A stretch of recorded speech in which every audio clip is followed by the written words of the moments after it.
La paz de Dios reine entre todos. También Leonia era muy buena conmigo y hacía todo lo posible por distraerme. Yo a veces la hacía sufrir, pues se daba perfecta cuenta de que María era insustituible a mi lado. ¿Y mi Celina querida? ¿Qué no hizo por su Teresa? Los domingos, en vez de salir de paseo, venía a encerrarse horas enteras con una pobre niña que parecía idiota. Verdaderamente, se necesitaba mucho amor para no huir de mí. Ay, hermanitas querida, cuánto os hice sufrir. Nadie os hizo sufrir tanto como yo, y nadie recibió tanto amor como el que vosotras me prodigasteis. Gracias a Dios, tendré el cielo para desquitarme. Mi esposo es muy rico, y yo meteré la mano en sus tesoros de amor para poder devolveros centuplicados todo lo que sufristeis por mi causa. Mi mayor consuelo mientras estuve enferma era recibir cartas de Paulina. Las leía y las releía hasta sabérmelas de memoria. Una vez, madre querida, me mandaste un reloj de arena y una de mis muñecas vestida de Carmelita. Es imposible decir la alegría que sentí. A mi tío no le gustó. Decía que, en vez de hacerme pensar en el Carmelo, habría que alejarlo de mi mente. Yo, por el contrario, sentía lo que me hacía vivir era la esperanza de ser un día Carmelita. Me encantaba trabajar para Paulina. Le hacía pequeños trabajos en cartulina, y mi mayor ocupación consistía en hacer coronas de margarita y de miosota para la Santísima Virgen. Estábamos en el hermoso mes de mayo. Toda la naturaleza se vestía de flores y se respiraba alegría. Solo la florecita languidecía y parecía marchita para siempre. Sin embargo, tenía un sol cerca de ella. Ese sol era la estatua milagrosa de la Santísima Virgen, que le había hablado por 2 veces a mamá, y la florecita volvía muchas veces su corola hacia aquel astro bendito. Un día vi a papá entrar en la habitación de María, donde yo estaba acostada, y dándole varias monedas de oro con expresión muy triste, le dijo que escribiera a París y encargase una misa a Nuestra Señora de las Victorias, para que le curase a su pobre hijita. Cómo me emocionó ver la fe y el amor de mi querido rey.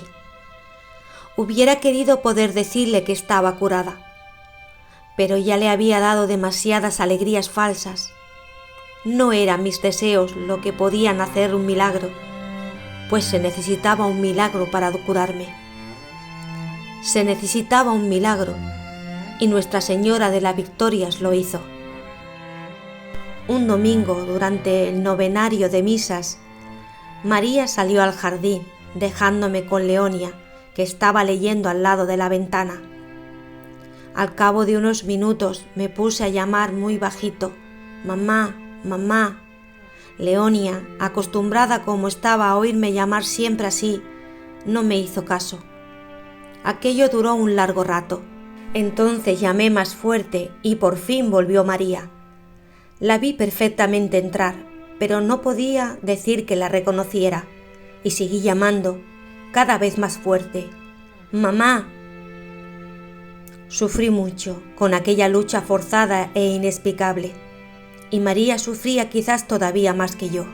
Tras esforzarse inútilmente por hacerme ver que estaba allí a mi lado, se puso de rodillas junto a mi cama con Leonia y Celina. Luego, volviéndose hacia la Santísima Virgen e invocándola con el fervor de una madre que pide la vida de su hija, María alcanzó lo que deseaba. También la pobre Teresita, al no encontrar ninguna ayuda en la tierra, se había vuelto hacia su Madre del Cielo, y le pedía con toda su alma que tuviese por fin piedad de ella.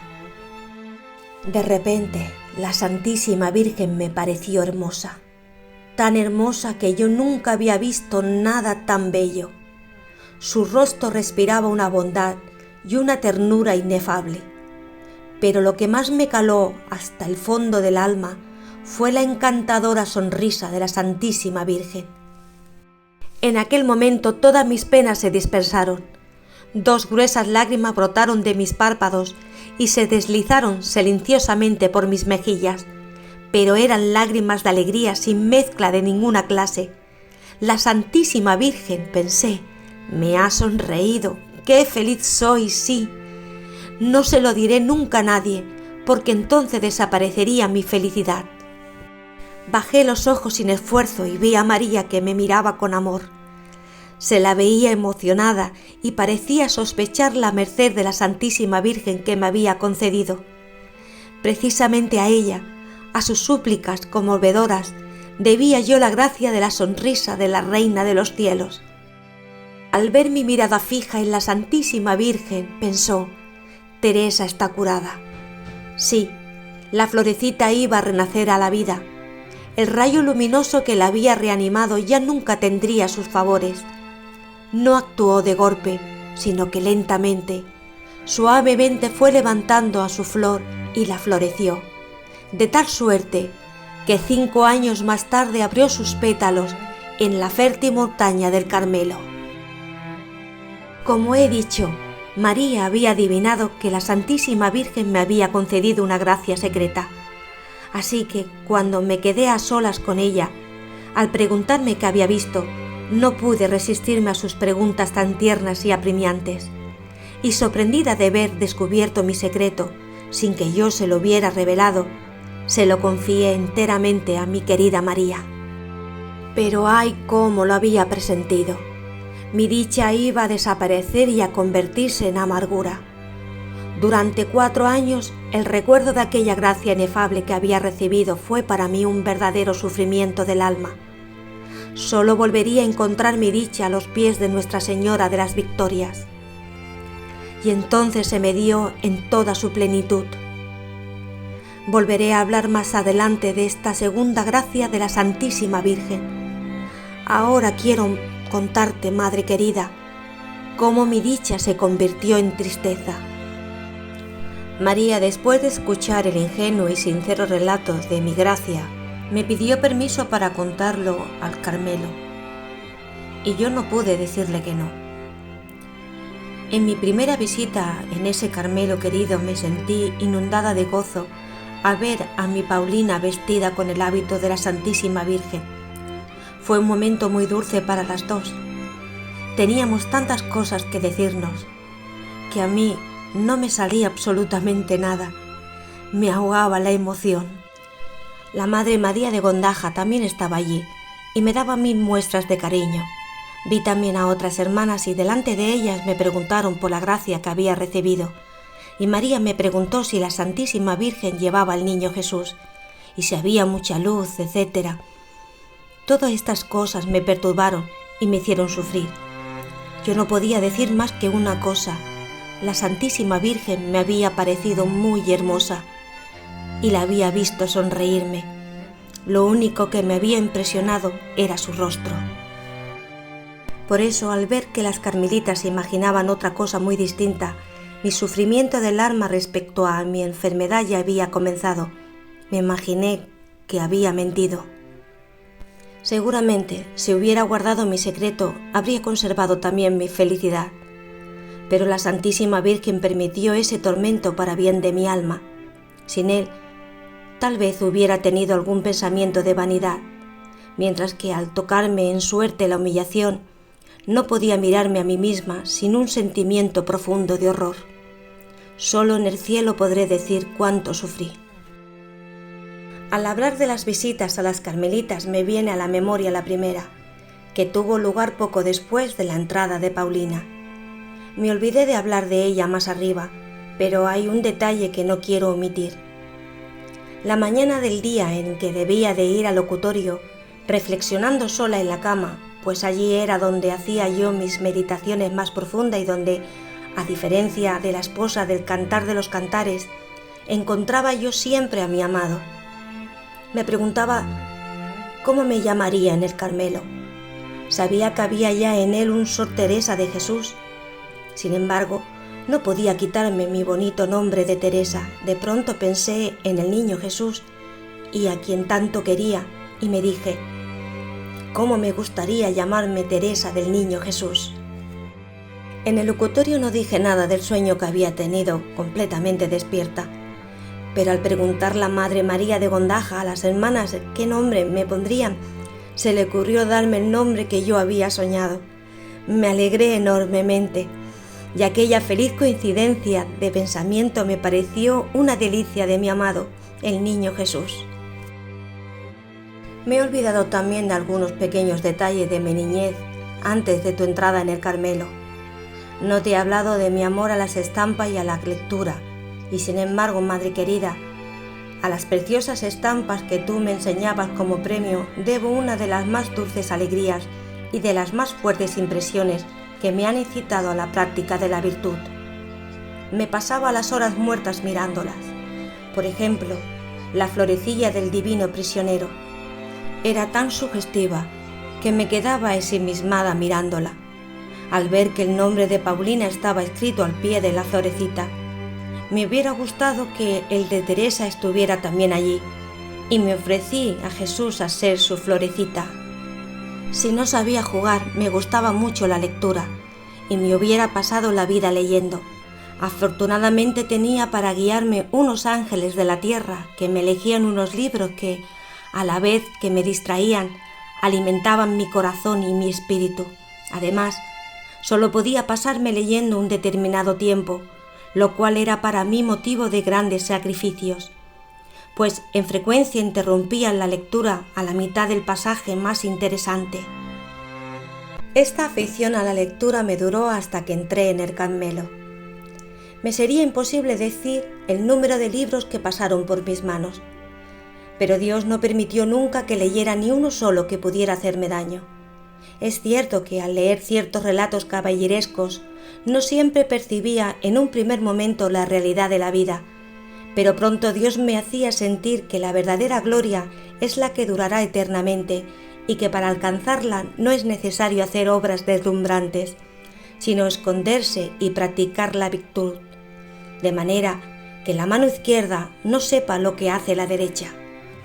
Así que al leer los relatos de las hazañas patrióticas de las heroínas francesas, y en especial la de la venerable Juana de Arco, me venían grandes deseos de imitarlas.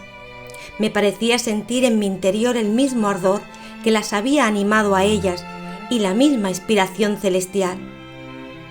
Por entonces recibí una gracia que siempre he considerado como una de las más grandes de mi vida, ya que en esa edad no recibía las luces de que ahora me veo inundada.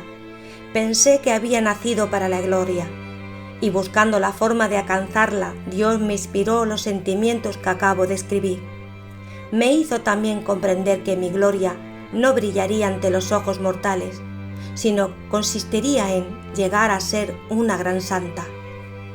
Este deseo podría parecer temerario, si se tiene en cuenta lo débil e imperfecta que yo era, y que aún soy después de 7 años vividos en religión. No obstante, sigo teniendo la misma confianza audaz de llegar a ser una gran santa, pues no me apoyo en mis méritos, pues no tengo ninguno, sino que espero en aquel que es la virtud y la santidad misma. Solo Él, conformándose con mis débiles esfuerzos, me elevará hasta Él, y cubriéndome con sus méritos infinitos, me hará santa.